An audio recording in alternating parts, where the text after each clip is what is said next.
In today's Final Touch, history may be made in the art world tonight. It may be made at Christie's Auction House in New York. You're looking at a work of art that's poised to become the most expensive painting by a living artist ever sold at auction. It's called Portrait of an Artist.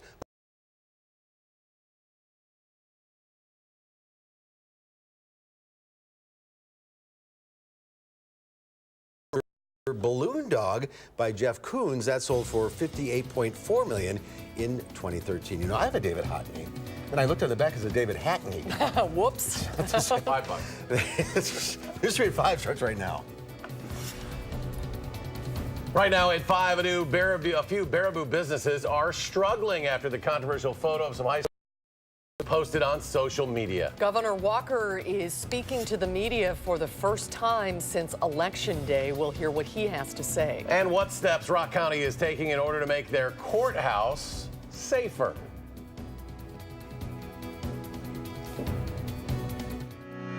This is News 3 at 5. And thanks for staying with News 3. Police are investigating threats to citizens related to that photo in Baraboo from last spring showing Baraboo high school boys with their right arms raised in what appears to be a Nazi salute. The Baraboo Police Department said it became aware of the photograph on Monday, which included about 60 boys that was posted on social media. And since then, threats to the Baraboo School District, students, staff, city entities, and private businesses have been rampant. Threats have come through email, voice messages, and telephone contact to all members of the community, and the department is investigating potential crimes to ensure the safety of the community. Baraboo police say officers are investigating whether the photo was posted with an intent that could be considered criminal under Wisconsin statutes. And some Baraboo businesses are suffering some of the backlash of that now viral photo. The photo has prompted the hashtag Boycott Baraboo. Our Keely Arthur is here now. She spoke with the city's Chamber of Commerce and joins us with the latest. Keely. That's right. They're going through a pretty tough time right now. The Baraboo Chamber of Commerce says they've been inundated with phone calls from across the country criticizing the city, even threatening to boycott. A number of Baraboo businesses say they've already felt the effects of their bottom line. The city has a robust small business industry downtown and attracts people from all over because of Devil's Lake and Circus World. The chamber says the people calling want real change before they return to Baraboo. Chamber President Nancy Kaflish says they are committed to making that happen. The photo is out. We know that it has devastated the world. Whether it was done intentionally or not, I'm not here to speculate. I'm here to pick up the pieces and help pick up the pieces. Now, in addition to the school district, which announced yesterday it will create a program to educate students on tolerance, the chamber is doing their own part. A speaker from the Jewish Council in Milwaukee will give a talk there Monday. Diversity training will also be offered. All right, Keely Arthur reporting. Keely, thank you. Thanks, Keely. We turn now to our forecast. Chief Meteorologist Gary Canalti joining us now with a look at your first alert weather. Gary? Eric, things pretty quiet out there again today. We had sunny skies and temperatures actually a little milder than yesterday. A big storm system just to our southeast brought enough cloud cover and some light snow as far northwest as the far southeastern portion of the state of Wisconsin into Kenosha County. But across our viewing area, skies were generally clear. The next weather system starting to spread clouds through the Dakotas and into northern Minnesota will arrive here later on tonight and into tomorrow and tomorrow night. You can see on Doppler track, we're kind of in between weather systems. Snow to our south and east and snow to our north and to our west. There is an alert day in the forecast for Saturday, mainly in the morning hours, for light snow that now may end up in the 1 to 3 inch range through much of southern Wisconsin, and also a little freezing drizzle is possible mixed in as well. Latest computer model snow totals are now showing the heavier snow shifting a little farther back toward the Madison area, so we probably could end up in the 1 to 3 inch range depending on exactly where that band will end up. Shift of a couple of counties one way or another could make a difference of an inch or two in accumulations. Low temperatures this morning, middle teens. Here in Madison we dropped to 16, but we've gotten up to 41 so far. Temperatures have fallen back into the upper 30s, and as we check out our forecast first, look for temperatures to drop to around 29 by midnight. We'll see some light snow, maybe mix a little freezing drizzle overnight with temperatures holding steady. Tomorrow we'll see variably cloudy skies with a high of 40, but more light snow is possible for tomorrow night. That's your first alert forecast. All right, thank you, Gary. What's next for outgoing Governor Scott Walker? He has spent most of his life in public office, but it's still a mystery tonight what he'll do next. Governor Walker giving us some insight, though, about the legacy he'd like to keep. Our Rose Schmidt was there as he made his first public comment since losing the election last last week. Rose? Well, Governor Walker says his loss to Tony Evers was not a rejection, but just due to more voters turning out at the polls than previous gubernatorial races where he prevailed. Walker's comments to reporters in his office at the state capitol focused first on wanting state senators on both sides to come together this month and pass a $100 million tax break for Kimberly-Clark. He also says he's open to Republican proposals for a lame duck session that would limit the governor's powers before Evers even takes office. But as for what's next for Walker, he says it's yet to be determined. Oh, I don't even know exactly what I'm going to do next. Part of it is, as you can imagine, in the last week, we've had a bunch of different offers from people out there of suggestions of what we should do. Tonight, and I'm going to spend a lot of time talking about that, and most importantly, praying about that, and figuring out what we think God's calling us to do for the next few years. Walker did not say whether President Trump offered him a cabinet position, but he did say he does not have much interest in going to Washington. Walker used strong language when asked about that controversial photo of Baraboo High School students, calling them stupid. The governor says people are trying to say it's youth or indiscretion, but he thinks they are just idiots. So pretty candid there. Yeah, very strong words from the governor on that issue. Rose Schmidt in the News Center. Rose, thanks. A Sun Prairie man has been charged following a crash that killed a 60-year-old man. 46-year-old Nicholas Hanley was charged this morning with 6 counts, including homicide by intoxicated use of a vehicle. Court documents show Hanley was following a car driven by Kevin Sylvie last month. Hanley told detectives the car slowed down, so he tried to pass it. The car made a left turn, he believed, into a driveway for a pumpkin patch, and he hit the vehicle. Kevin Sylvie died in the crash, and a passenger was taken by MedFlight to the hospital. Hanley failed sobriety tests at the scene, and his blood test showed his blood alcohol level was 0.087. Court records show Hanley has 3 prior OWI convictions. A Waterloo teacher resigned today after a mother says he dragged her 5-year-old son through a hallway last week. Administrators at Waterloo Elementary School told the student's mother, Catherine Lee, about that incident last Friday and showed her the surveillance camera video of what happened. District Administrator Brian Henning said the teacher resigned today. Officials with the Waterloo Police Department tell News 3 they are not recommending charges to the Jefferson County District Attorney's Office. The attorney for Stephen Avery, the subject of a popular Netflix documentary on his conviction for the murder of photographer Teresa Halbach, shared details about her continued investigation and theory of the crime that would exonerate Avery. Kathleen Zellner sent out 69 tweets this afternoon discussing evidence in the case that she says points to Bobby Dassey and Scott Taddick as Teresa Halbach's killers. Zellner tweeted that Bobby Dassey's motive for killing Halbach was a rage killing motivated by rejection, saying that Bobby Dassey had seen Halbach at the property before and had his eye on her. Zellner also answered dozens of questions from Twitter users about the case, and we have much more on our website, channel3000.com. Safety at the Rock County Courthouse is a top priority for the county's 2019 budget. The county is spending over $6 million to make things safer. Rock County reporter Adam Duxter joins us from our bureau at the Janesville Gazette with why county officials say these changes are necessary. Adam? Well, earlier this week, Eric and Susan, county administrators did set that 2019 budgeted, highlighted by a $15 million spending increase. And a big portion of that increase will come towards renovations for the Rock County Courthouse, something they hope can make it safer. Security guards at the Rock County Courthouse have recently gotten some new accessories.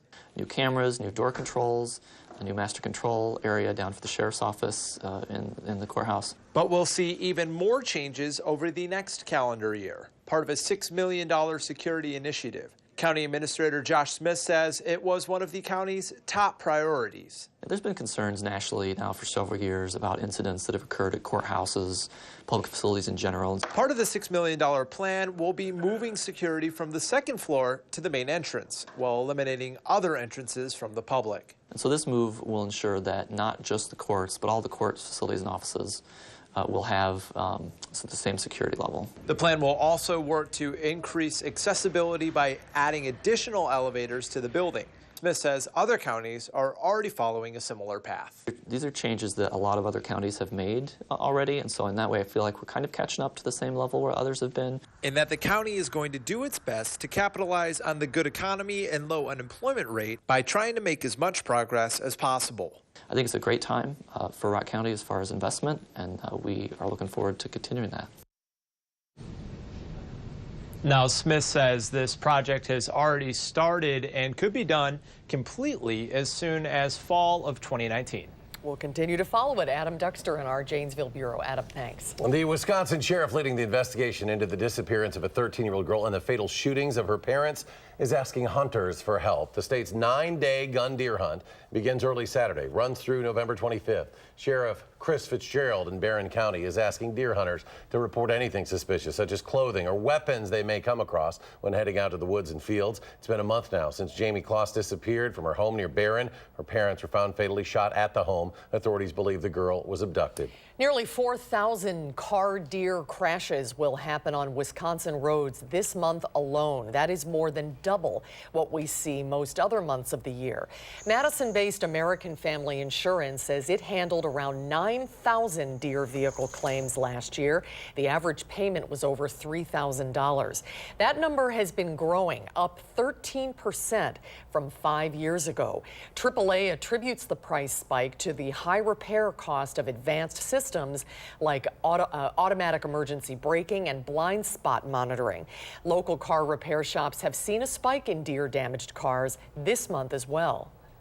We had probably 10 vehicles come in last week, and so far this week we've had 3. Range in damage from 3,000 to 8,000. We've even got a couple that have been totaled out. You have to be very careful slowing down and keeping your eyes on the road, especially during the early morning, late afternoon, and night hours are among the best defense that drivers can have. A custodian in Janesville is being recognized for his selfless actions. Earlier this week, Lincoln Elementary School custodian Melvin Crawford saw a student with socks on his hands. Crawford says when he asked the boy about it, he told him he didn't own any gloves. A parent close by watched as Crawford gave the student his own pair of gloves, but Crawford says he wasn't doing it to be noticed. I mean, it's awesome, though, but it's also kids got a pair of gloves, too. That's the main thing, though. Kids got gloves on, and no one should be without gloves on. No one should be in the wintertime, though. And it was no big deal, though, but I guess all it takes is one person to say it is, and it's a big deal, I guess. The district honored Crawford with an honorary Promise Keeper pin today to commend him for his actions. The WIAA High School State Football Finals kicked off today at Camp Randall. In Division 7, the Black Hawk Warriors faced the Edgar Wildcats. It was a back-and-forth game, but the Warriors captured the gold ball with a 22-15 win over the Wildcats. We'll hear from the players of the championship team coming up tonight in sports on News 3 at 6. And more football tonight as the Packers take on the Seahawks. Thursday Night Football, just a few hours. The Packers looking to get above the 500 mark and get their first road win of the year. Green Bay did activate kick returner Trevor Davis from injured reserve today. They've had some struggles on special teams, including Ty Montgomery's fumble against the Rams with 2 minutes left. And on Sunday, Tremont Williams had a fumble and a punt return against the Dolphins. Kickoff tonight scheduled for 7:20 on Fox. More to come on News 3 at 5. Up next, the death toll continues to rise in California due to the multiple wildfires out there. We'll have the very latest. And with winter weather in the forecast, we'll tell you what form of precipitation could be more common in the Madison area. And on Wall Street, a 4-day losing streak is over for the Dow. It climbs 209 points. The NASDAQ jumps 123. And a 5-day skid is over for the S&P, up 29. We'll be right back.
The deadly wildfires in California are being blamed for at least 58 deaths now, and 130 people are still missing in Northern California. The Camp Fire has destroyed nearly 9,000 homes and forced 52,000 people to evacuate.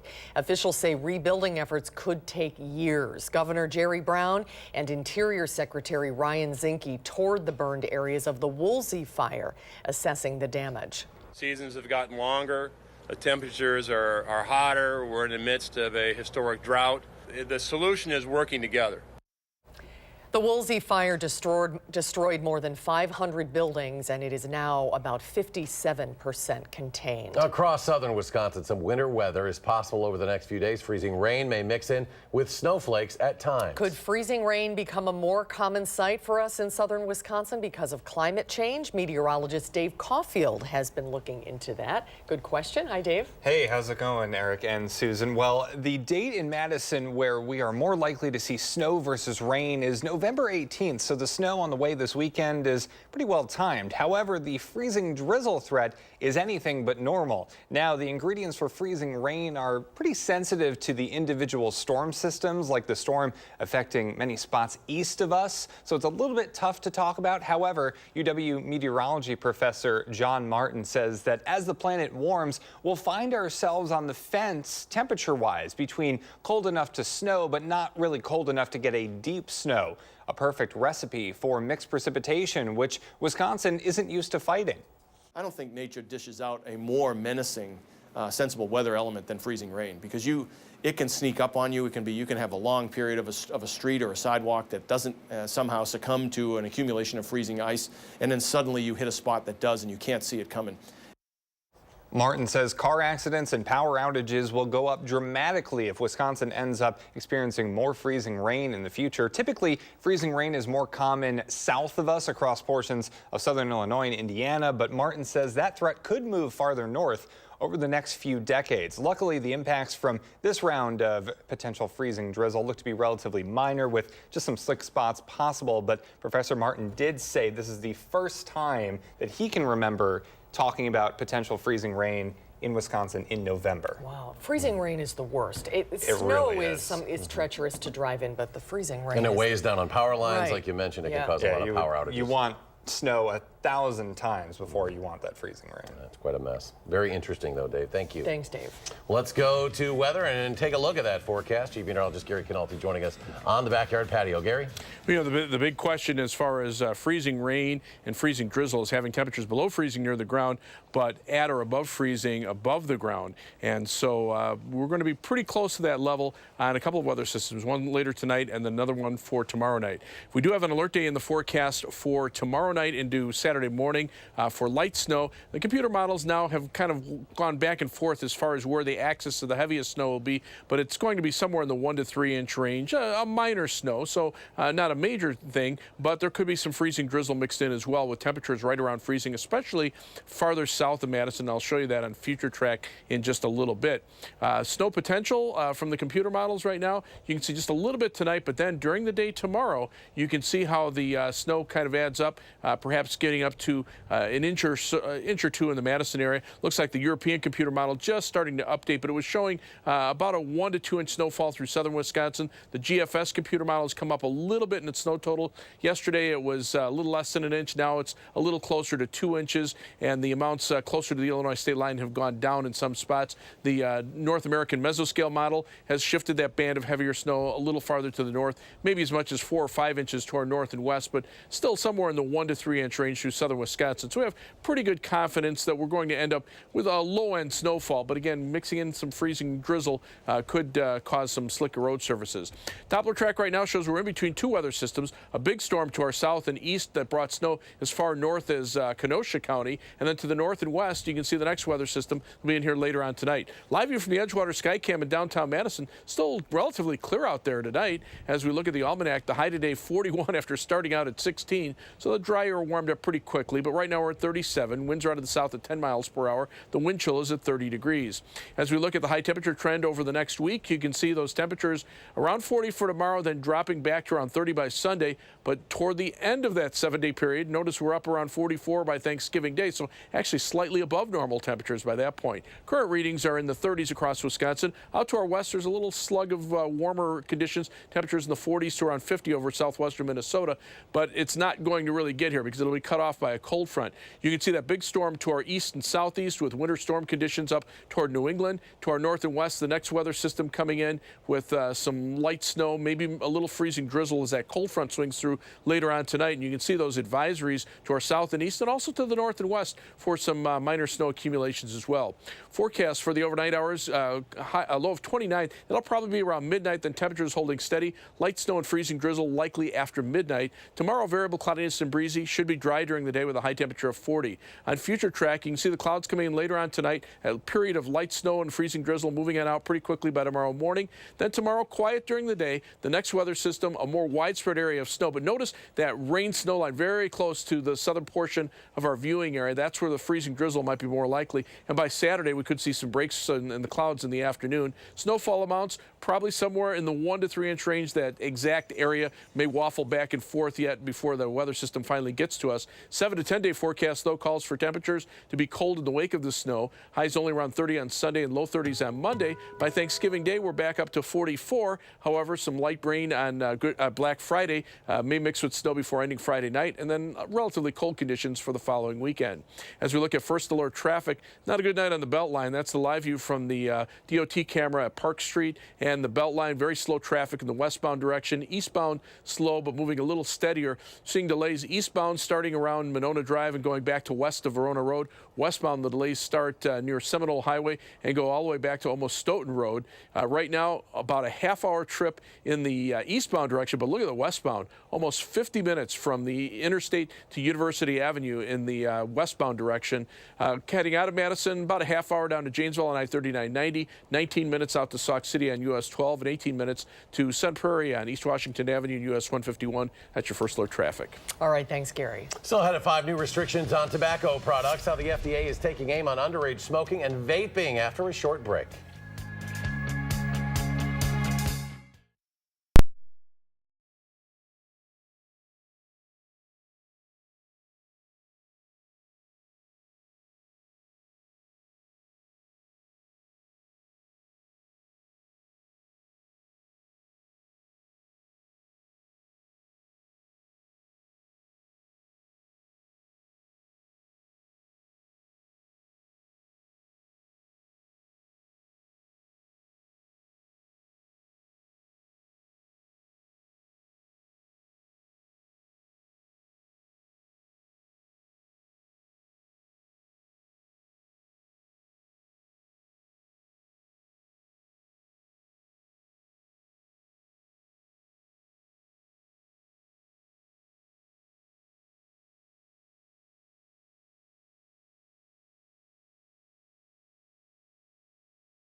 The FDA is trying to make it more difficult for flavored tobacco products to end up in the hands of children and teens. Mola Lengi reports.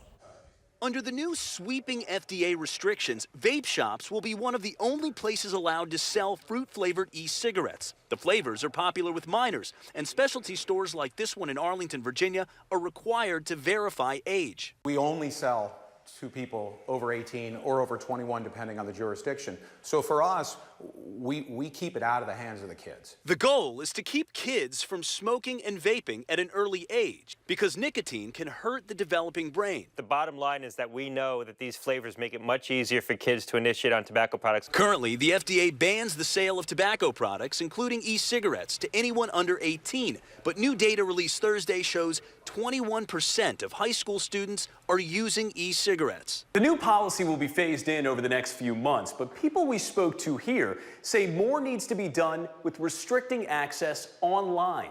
Kids are going online and using their dad's credit card, or their uncles, or their buddies, and they're buying vape products online. The age verification software is not going to challenge who's actually buying the product. Juul, the leading maker of e-cigarettes, has already taken action to get ahead of the new guidelines. It suspended all retail store sales of 4 e-cigarette flavors that experts say attract kids. Mola Lengi, CBS News, Arlington, Virginia. And another check of the weather in just a moment. Stay with us.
Another clear evening outside. Yeah, but the clouds will move in pretty fast later on tonight, and we'll see some light snow. Temperatures right now already dropping into the 30s. They'll be below freezing later on. Snowfall potential later on tonight, just maybe a 1/10 of an inch to maybe a 1/4 of an inch, but then more snow tomorrow night into Saturday morning. Could end up in the 1 to 3 inch range with some freezing drizzle mixed in as well. All right, Gary, thank you very much. Thanks for joining us. We're back in 30 minutes for News 3 at 6. The CBS Evening News is next.